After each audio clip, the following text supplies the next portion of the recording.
Hello,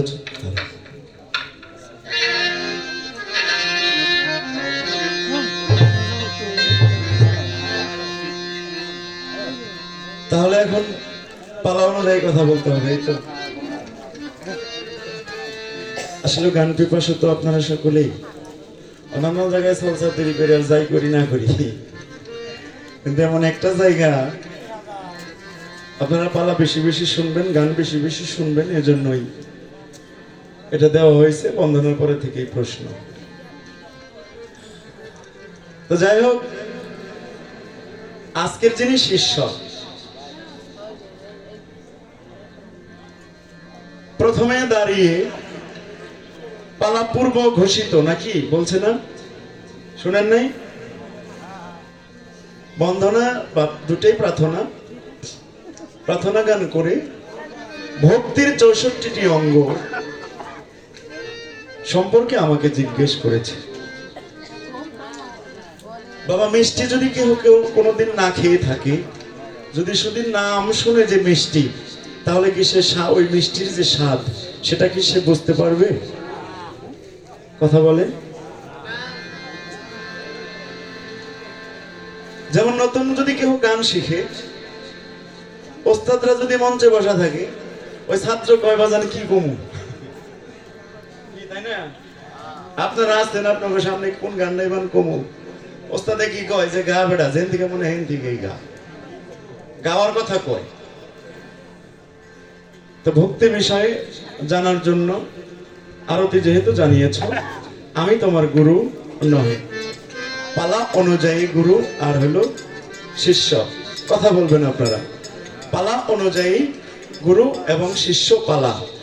শিষ্যের একটা কর্তব্য থাকে, যে কর্তব্যটা মনে হয় তাজউদ্দিনের কাছে আমরা পেলাম।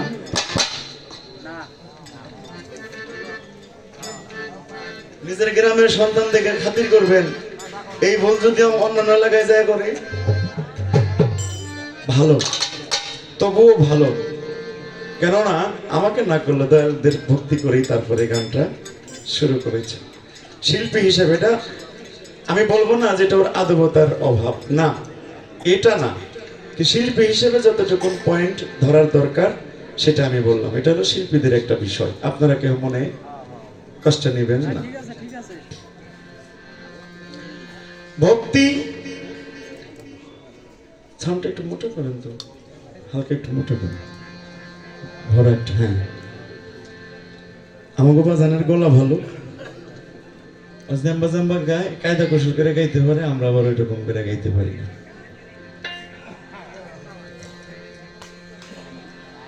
ভক্তির ৬৪ অঙ্গ, এই কথা ঠিক আছে। যেমন একটা কিতাব তত্ত্বের রসামৃত জ্ঞান মঞ্জুরি, এই বইয়ের মধ্যে ৬৪ অঙ্গের একটা ভক্তির একটা প্রক্রিয়া ওখানে লেখা আছে। হয়তো আমার বাজানের কাছে বইটা আছে, আমার কাছে বইটা আছে। এখন এই তত্ত্বের রসামৃত জ্ঞান মঞ্জুরির মধ্যে যে ৬৪ প্রকারের অঙ্গের ভক্তির কথা বলা হয়েছে, কিন্তু মূলত ওইটা হলো শাস্ত্রীয় বিধান। একটা হলো শাস্ত্রীয় বিধান, কিন্তু আগে ভক্তিটা কি এটা হলো আগে বুঝতে হবে যে ভক্তিটা কি, ভক্তি কাকে বলে। এখন এই ভক্তিটা এটা বলার বিষয় না, আর যেভাবে আমরা ভক্তিটা করি এটাও ঠিক না। আমরা কোনটা করি? আমরা কি ভক্তি দেই? আমরা দেই কি? কথা কন না কে? কদম বুঝি, যেটাকে তাজিমি সেজদা বলা হয়, সম্মান সূচক। আর এই ভক্তির ৬৪ অঙ্গ, আর আমরা যেটা করি, সেজদার ৮টি শর্ত থাকে। সেজদার মধ্যে ৮টি শর্ত থাকে, কিন্তু আমরা যেটা আমার প্রিয় মুর্শিদকে করি, এখানে কিন্তু রুকু ছাড়া সেজদা করা হয়, এখানে কিন্তু কোনো প্রকার রুকু নাই। তাহলে এই ভক্তি দরবেশজি লালন শাহ তার একটা গানের মধ্যে বলেছে, মেঘ পানে চাতকের ধ্যান, অন্য বাড়ি করে না পান। ফকির লালন বলে জগৎ প্রমাণ, ভক্তির শ্রেষ্ঠ সেই ভক্তি। এখন নববিদ্যা ভক্তি আছে, অষ্টাঙ্গের ভক্তি আছে। দয়ালরা ভালো ভালো পাঞ্জাবি পরে আসরে এসে বসে, তো কিছু কিছু ভক্ত মরিদান তারা করে কি মাথার মধ্যে সরষের তেল মাইখে একেবারে যাইয়া দয়ালের পাঞ্জাবি নষ্ট করে, এরকমও আছে।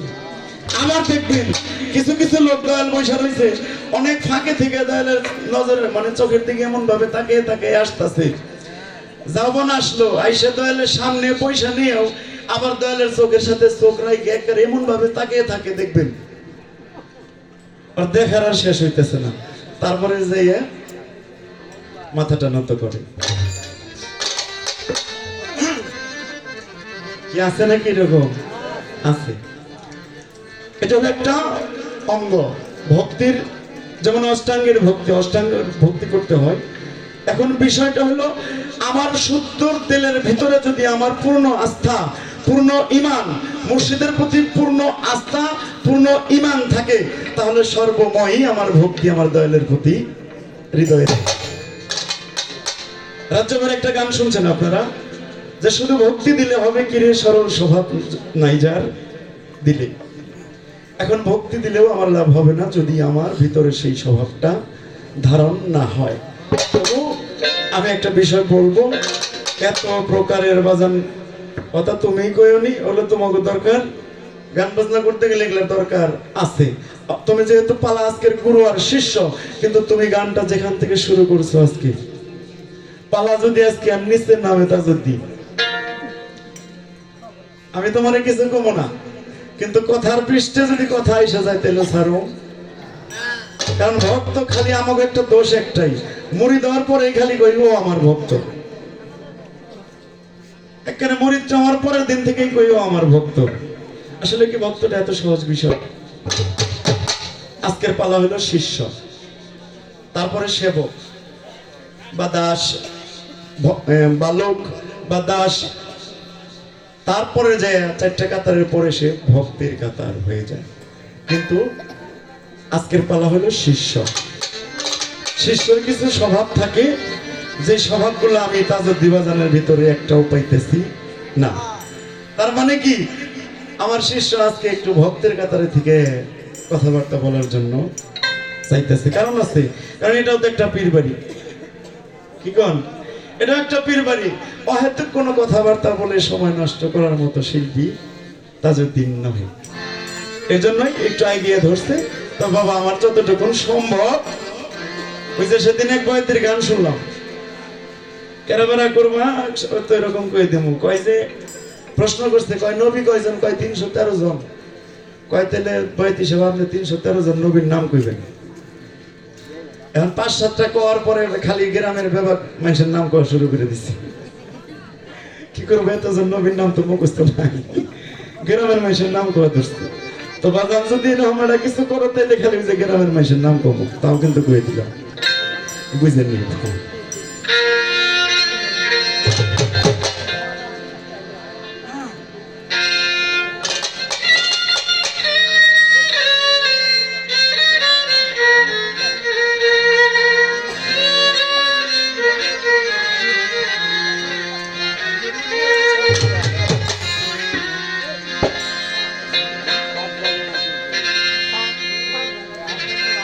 বিশ্বাস ভক্তি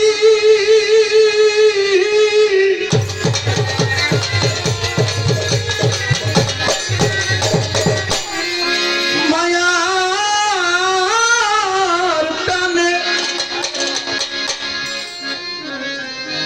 বিশ্বাস ভক্তি মায়ার টানে,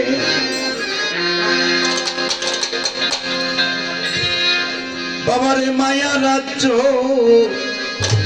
ত্যায্য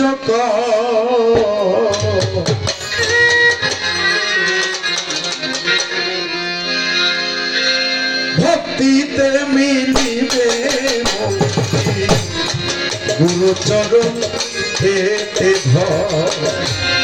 ভক্তিতে মিলিবে মুক্তি, গুরু চরণ পেতে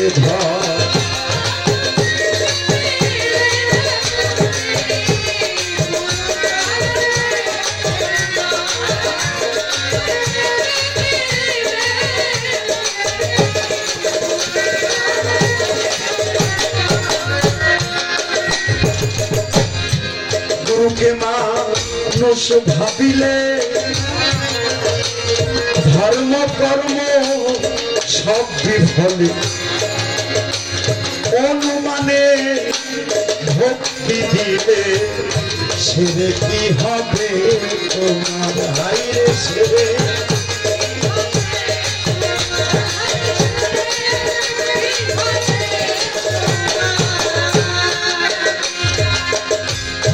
গুরুকে মানুষ ভাবিলে ধর্ম কর্ম সব বিফলে অনুমানে ভক্তি দিলে সেরে কি হবে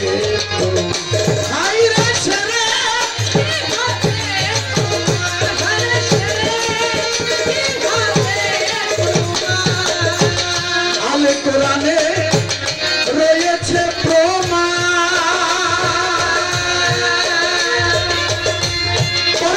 বিনাশে যে তাহার আলে কোরআনে রয়েছে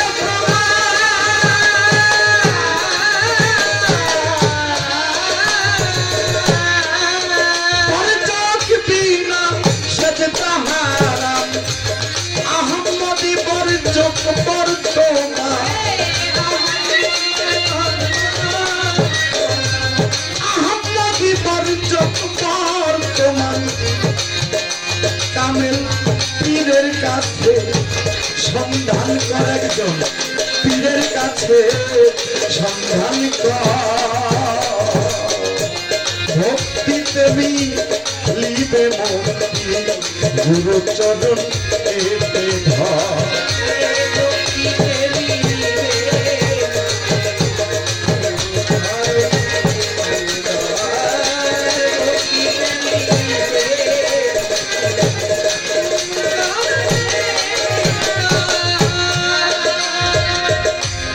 কামে কামনা লোভ লালসা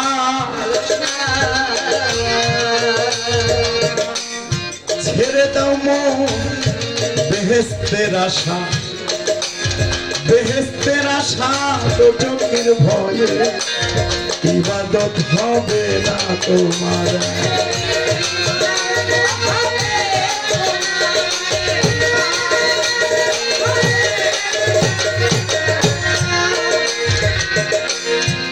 মুরিদি শয়তানের চালা ওরে কথা বলে গেছেন রাসূল আল্লাহ মুরিদি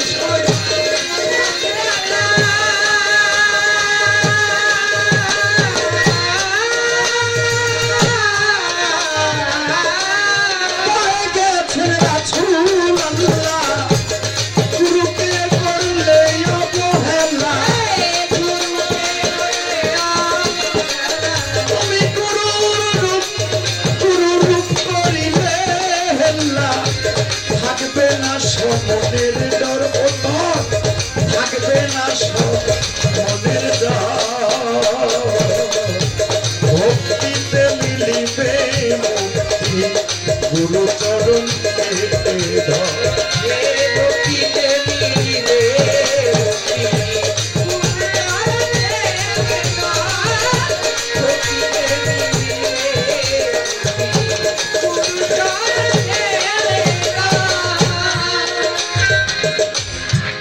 বারে বারে আসা যাওয়া জমের বাড়ি দাওয়াতে খাওয়া বারে বারে আসা যাওয়া আমার মন জমের বাড়ি দাওয়াত খাওয়া তোমার আপনাকে বলেছে না পরমারকে যাবে জানা আপনাকে বলেছে না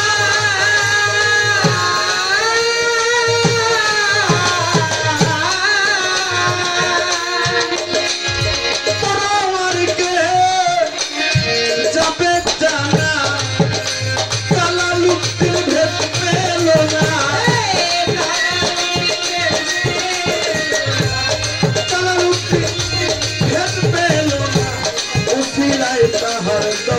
ভাই রে উছিলায় প্রাণ হার দয়া ভক্তিতে মিলিবে গুরু চরণে তেরা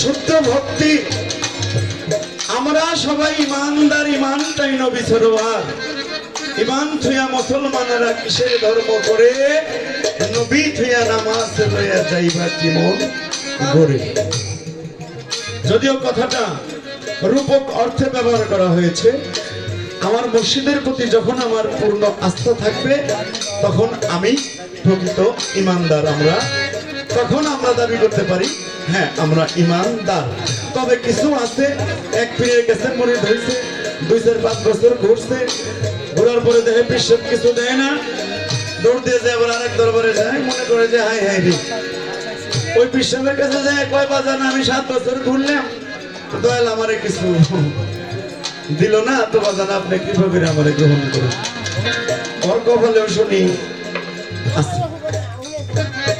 আমি মনে করি একদিনের জন্য হলেও যদি আমি কোনো রূপ পেয়ে থাকি আমার মুর্শিদ কেবলাকে যদি আমি একদিনের জন্য দেখে থাকি আমার আর 14 ভুবন তালাশ করার দরকার নাই এই যে রাখাটা এই যে ছুরটটা দয়ালের ছুরটটা ভক্তের হৃদয়ের মধ্যে অঙ্কন করে রাখাটার নামই হইল ভক্তি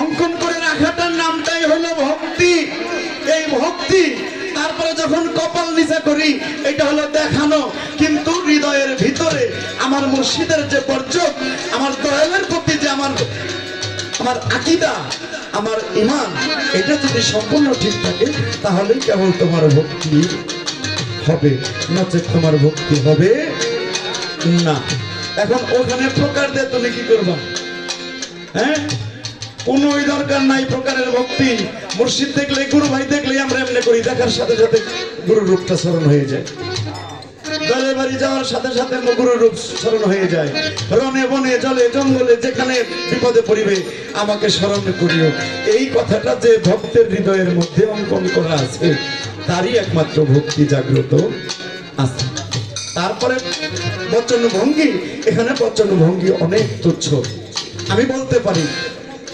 যেমন একজন অন্ধ মানুষ সে তো দয়ালকে দেখে না কিন্তু সে তো ভক্তি করে একজন ল্যাংড়া মানুষ সে পাও দিয়ে চলতে পারে না সেও তো দয়ালকে ভক্তি করে এখন সেজদা করার নামই যদি দয়ালের চরণে যে পায়ের কাছে যে মাথা নত করার নামই যদি ভক্তি হয় যে পথ চলতে পারে না কি বাবা তার হৃদয়ে ভক্তি নাই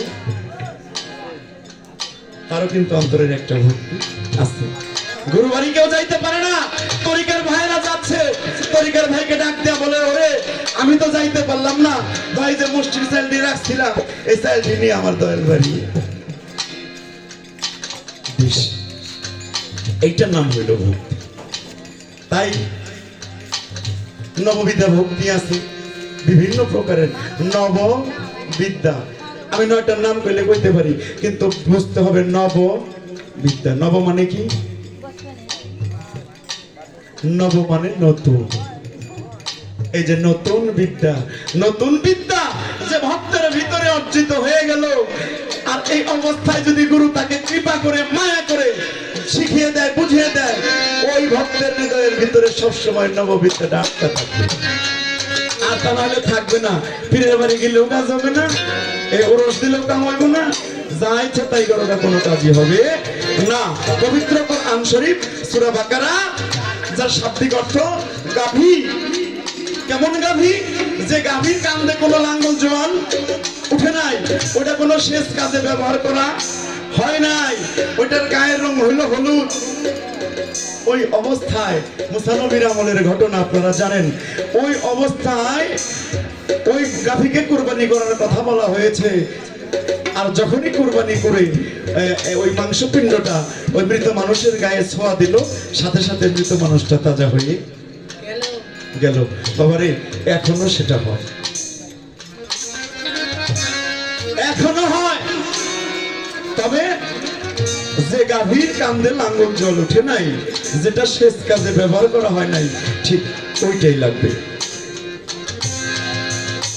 কেননা ওই অবস্থায় যদি কোন কামেল মুর্শিদে মোকাম্মেলের হাত ধরে তার বাবা মা নিয়ে যদি আমার দুলাল চাঁদের কাছে রাখে ওই অবস্থায়, তাহলে ওইটার হলুদ বর্ণটা ওই হলুদ বর্ণই থাকবে, নচেত হলুদ বর্ণটা মিশে যাবে, ওই হলুদ বর্ণ আর থাকবে না। কাজেই কোরবানি করতে হয়। সবাই যখন নব যৌবনে পদার্পণ করে আল্লাহ পাকের কাছে বৃদ্ধ বয়সের চাইতে যৌবনকালের ইবাদতটাই হলো সবচাইতে বেশি। তাই এমত অবস্থায় যদি কেউ পারেন দয়ালের চরণে আশ্রয় নিয়ে বায়াত হবেন, তাহলে আপনার সেই হলুদ বর্ণ, আপনার যে বিদ্যাটা, এটা অবশ্যই আপনার হৃদয়ে থাকবে। আপনার দ্বারা সম্ভব না আজকে দুলাল চান ভালো না আশিস চান ভালো, হ্যাঁ আজকে দুলাল চানের কাছ থেকে আশিস চানের কাছে যাই, হয়তো উনি আমার কামেল মুর্শিদে মোকামেল বানিয়ে দেবে। এই ধ্যান ধারণা নিয়ে বাবাকে হইদর অলির দরবারে যাবেন। মানে রাব্বুকা কথাটা বলতাম আমি, এখানে এসে একটা কথা শুনেছি, আমার ব্রেনের মধ্যে একটা বাড়ি মারছে। যখন মানুষ মৃত্যুবরণ করে, শরীয়তের কথাই বলি, ওখানে জিজ্ঞেস করে মুনকির নাকির ফেরেশতারা দেয়া, মানে রাব্বুকা, তোমার রব কে? আমার রব আল্লাহ। তোমার দিন কি? বলে দিন ইসলাম। তোমার নবী কে? কোন কোন হাদিসে আসছে, বাবা এটা তুমিও জানো, কোন কোন হাদিসে আসছে ওইখানে একটা ছবি দেখাবে, যে ছবিটা তুমি ইহকাল থেকে এখান থেকে যদি দেখে যাইতে পারো, হ্যাঁ